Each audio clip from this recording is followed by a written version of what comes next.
नमस्कार। बाइस्ट ओपिनियन के नए अंक में आपका स्वागत है। दोस्तों, आज हम दो मुद्दों पर चर्चा करेंगे, तो स्वाभाविक है कि आपको वीडियो अंत तक देखना पड़ेगा। पहला मुद्दा है दोस्तों, क्या हेमंत सोरेन को करप्शन के मामले में फिर से कोर्ट के शरण में जाना पड़ेगा, या कोर्ट जिस प्रकार से एक सुनील कुमार महतो हैं, आरटीआई कार्यकर्ता हैं, उन्होंने केस दायर किया था एसीबी के पास में, एंटी करप्शन ब्यूरो के पास में, जो उन्होंने एफआईआर दर्ज करवाया था। उस एफआईआर में हेमंत सोरेन, उनकी पत्नी कल्पना सोरेन और उनकी जो साली है सरला मुर्मू, उनके खिलाफ ये एफआईआर दर्ज किया गया था।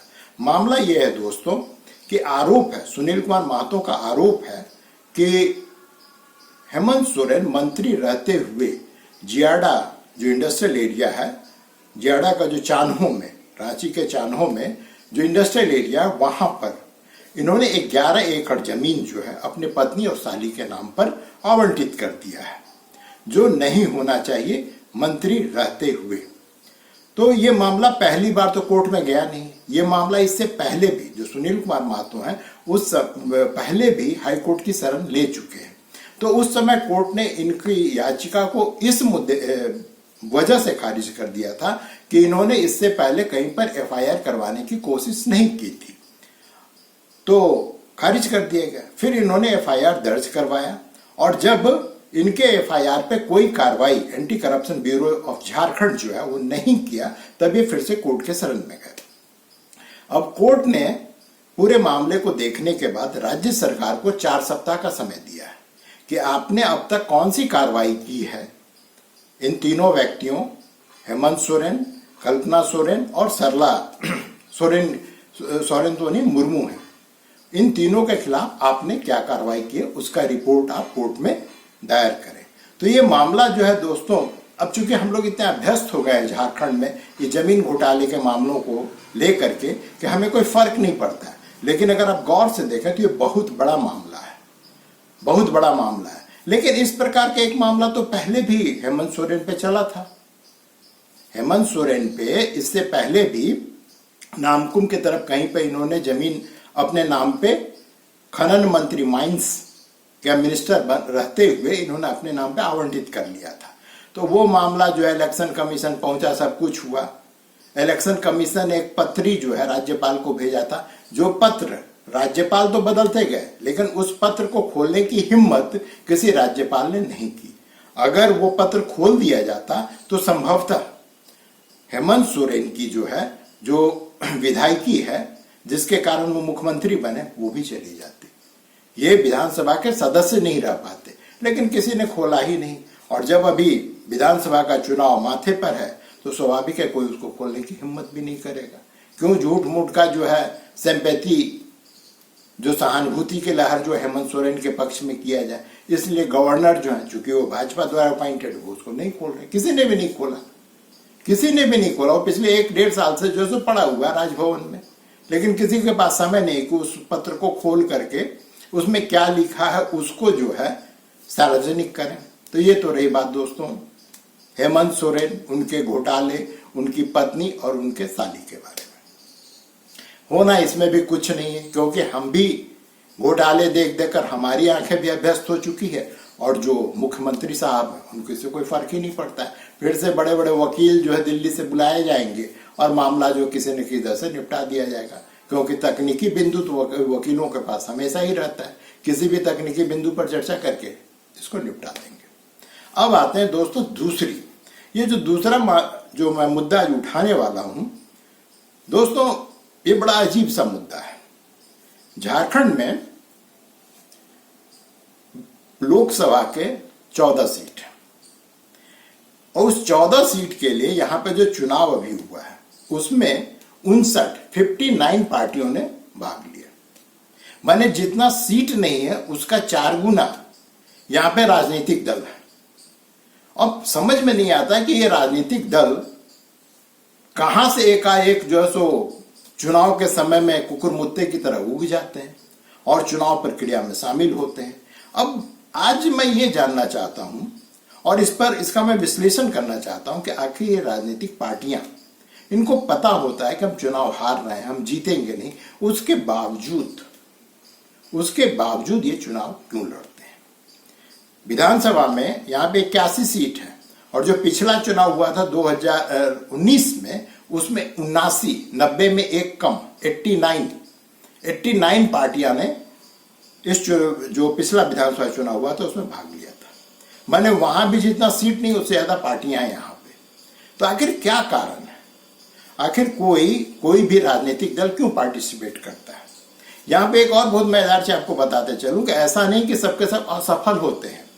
यहाँ पे दो बड़े नेता हैं, एक है बंधु तिर्की, वो कांग्रेस के हाल तक जो है कार्यकारी अध्यक्ष थे, अभी पता नहीं है मुझे कि वो कांग्रेस में किस पद पे हैं।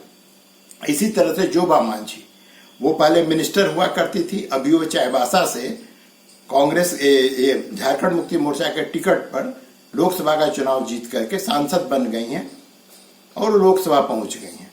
तो ये जो दो नेता हैं, जो बड़े झारखंडी नेता हैं, आपको पता है दोस्तों कि इन लोगों का चुनाव चिन्ह एक जमाने में हुआ करता था जोरा पत्ता, दुई पत्ता जोरा पत्ता।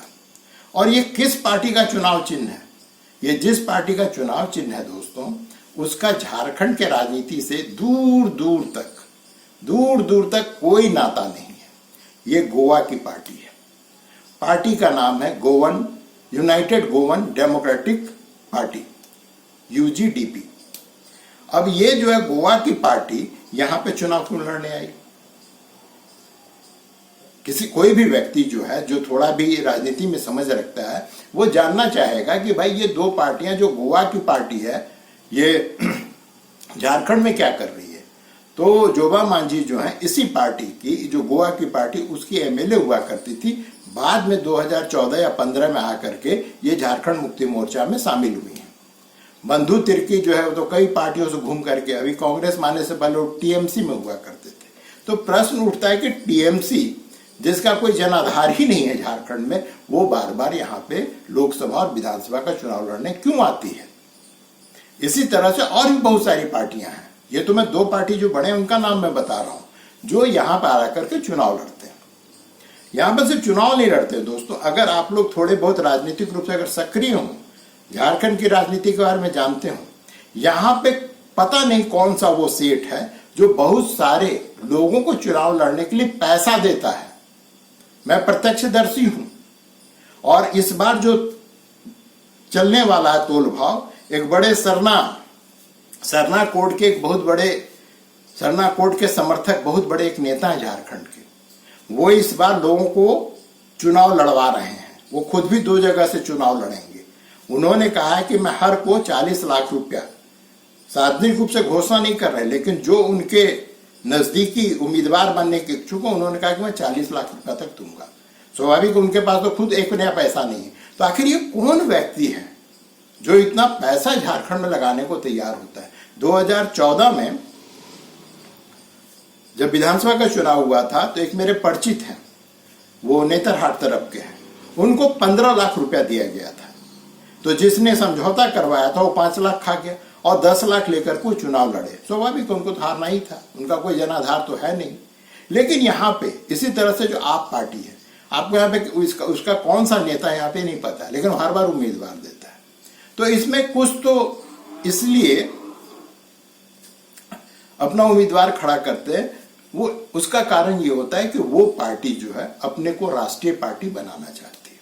अब कोई भी पार्टी राष्ट्रीय पार्टी तब बन सकती है जब वो कम से कम 3 राज्यों में चुनाव लड़ करके 2% लोकसभा का प्रत्याशी जीते। इसका मतलब कि 11 लोकसभा का प्रत्याशी उसका 3 राज्यों से चुना जाए, तो वो राष्ट्रीय पार्टी उसको बनाया जाएगा।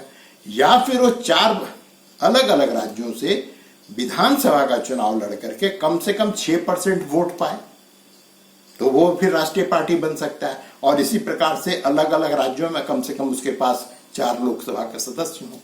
तो ये योग्यता है किसी भी पार्टी के लिए, किसी भी राजनीतिक दल के लिए राष्ट्रीय पार्टी बनने की। तो बहुत सारे पार्टी, जिस तरह से TMC है, वो नॉर्थ ईस्ट में भी चला जाता है चुनाव लड़ने। उनकी मुख्य मंशा ये है कि उनको किस प्रकार से राष्ट्रीय दल का दर्जा मिले, तो इसलिए वो झारखंड में भी आते हैं, अन्य राज्यों में भी चुनाव लड़ते हैं।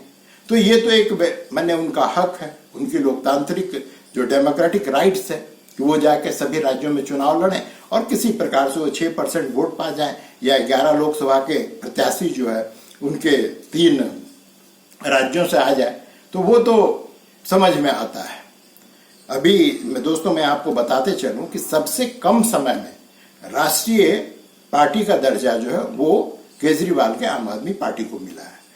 आम आदमी पार्टी दिल्ली चुनाव जीतने के बाद हरियाणा हो जहां पर उसको नोटा से कम पिछली बार जो है वोट मिला था, पंजाब में तो उसकी सरकार ही बन गई, गोवा हो, गुजरात हो, उत्तर प्रदेश, वो सब जगह चुनाव लड़ने चल जाती है और उसके पूरे चेले चपड़े जाते हैं वहां पे और वो ये दावा करने लगते हैं कि आईबी ने, इंटेलिजेंस ब्यूरो ने उसको रपट दे दी है चुपके से कि वो यहाँ पे चुनाव जीत रहा है। हालांकि जीतता वो कहीं नहीं है, जीतता वो कहीं नहीं है। वो वहीं पे चुनाव जीतेगा जहां के लोग जो है बहुत ज्यादा फ्रीबीज के आकांक्षी हैं, जिनको फ्रीबीज चाहिए। कर्नाटक हाल देख ही लीजिए, हिमाचल प्रदेश का कांग्रेस का, तो उसने कांग्रेस ने उसकी कॉपी की तो अब भुगत रहा। लेकिन छोड़िए इन मुद्दों को। अब दूसरा जो है, एक तो हुआ कि भाई आपको राष्ट्रीय पार्टी का दर्जा चाहिए, तो आप जो सब जगह झारखंड में यही चुनाव लड़ने, लेकिन इसमें कुछ ही पार्टियां हैं, इसमें 7, 8, 10 पार्टियां होंगी, फिर ये 90 के लगभग पार्टी आती कहां से? तो दोस्तों राजनीति में भी राजनीति होती है।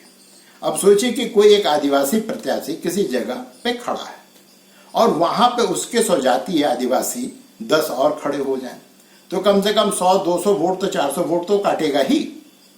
तो ये जो होता है वोट कटुओं को खड़ा करना, वोट कटुओं को क्रिएट करना। अगर वोट कटवा नहीं है तो किसी को खड़ा करके वोट कटवा बनाइए, तो स्वाभाविक है मुफ्त में तो वोट कटवा बनेगा नहीं, वो उसको पैसा चाहिए।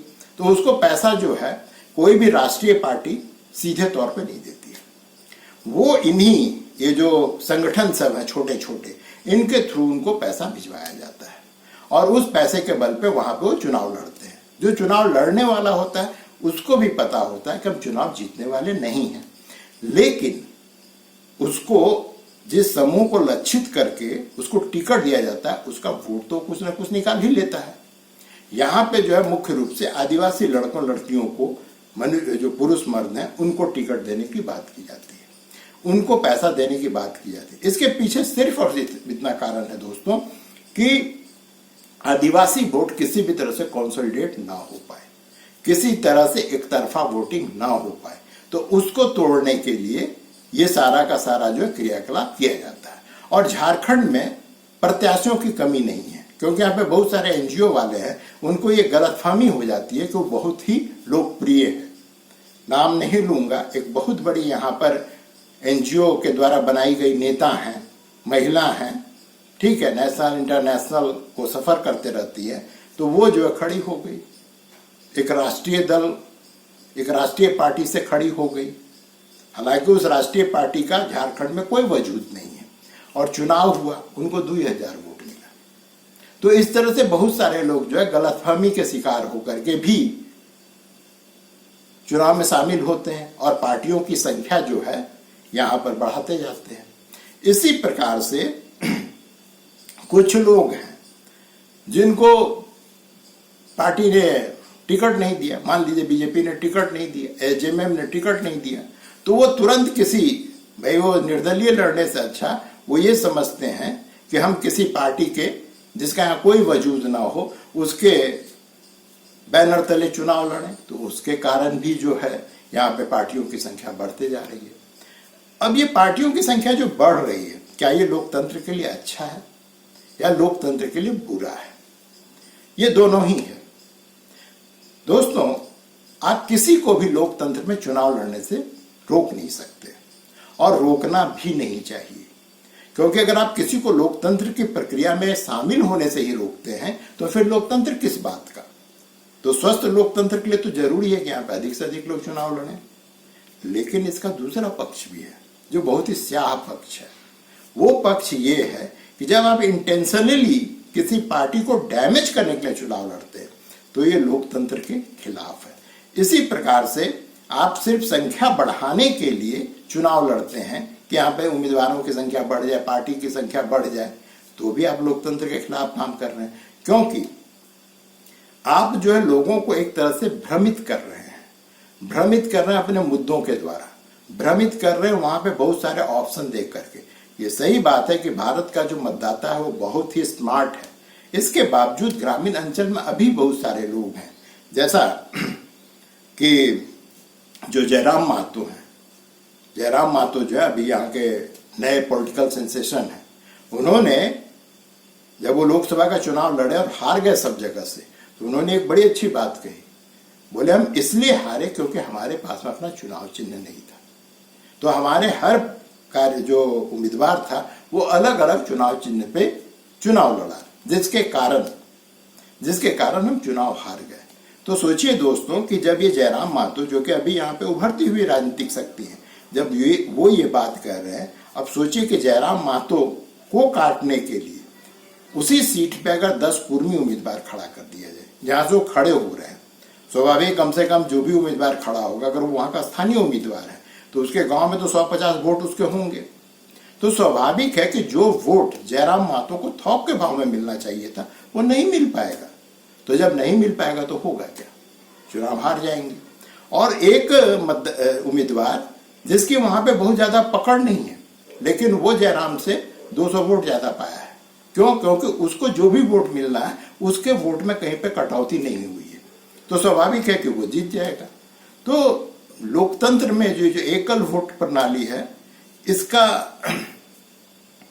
ये अच्छा भी है, बुरा भी है। लेकिन प्रश्न उठता है कि क्या किसी प्रत्याशी को चुनाव लड़ने से या किसी पार्टी को रोकने के लिए सरकार को कोई कदम उठाना चाहिए? नहीं दोस्तों, सरकार कोई कदम नहीं उठा पाएगी, क्योंकि जो ही आप इस तरह का कुछ भी करेंगे, जो सुप्रीम कोर्ट है उसको स्ट्रक डाउन कर देगा, उसको उठा के बाहर फेंक देगा, इस प्रकार के किसी भी याचिका को। तो जरूरी है कि जो मतदाता हैं वो जागरूक हों, और वो इतने जागरूक हों कि वो सही से उसके पक्ष में वोट करें जो उनको लगता है जेन्युइन है, ऑनेस्ट है, और जो उनका या उनके क्षेत्र का ढंग से काम कर पाएगा, तो उसको वोट देने की आवश्यकता है। तो दोस्तों, ये तो मैंने आपके सामने रख दिया कि झारखंड में जितनी पार्टियां नहीं हैं, जितने सीट नहीं है, उससे ज्यादा पार्टियां हैं, और सबके सब मजे में चुनाव लड़ रहे हैं, और यहाँ पे चुनाव जो है बड़े ही अच्छे ढंग से हो भी जाता है। तो थोड़ा आप सोचिएगा, आप भी सोचिएगा। मैंने आपको इसके वैधानिक कारण बताए कि क्यों कुछ दल जो है राष्ट्रीय पार्टी का दर्जा पाने के लिए चुनाव लड़ती है झारखंड में। और एक चीज मैं बताना भूल गया कि ये स्थिति झारखंड निर्माण के पश्चात नहीं हुआ है, ये झारखंड निर्माण के पहले से ही यहाँ पर जो थोक के भाव में राजनीतिक दलों का आने की परंपरा जो है वो रही है। तो चुनाव आ रहा है, जागरूक मतदाता बनिए और सोचिए कि जो मैंने आपसे कहा है उसमें कितनी सच्चाई है, उस पर जो है अपने विचार व्यक्त कीजिए। और कहना तो अब नहीं चाहिए, जो लोग अब तक जो है चैनल को सब्सक्राइब नहीं किए हैं, प्लीज सब्सक्राइब कीजिए, कमेंट कीजिए, दोस्तों के साथ शेयर कीजिए। तो आज के अंक दोस्तों बस इतना ही, मिलते हैं अगले अंक में, तब तक के लिए आज्ञा दीजिए।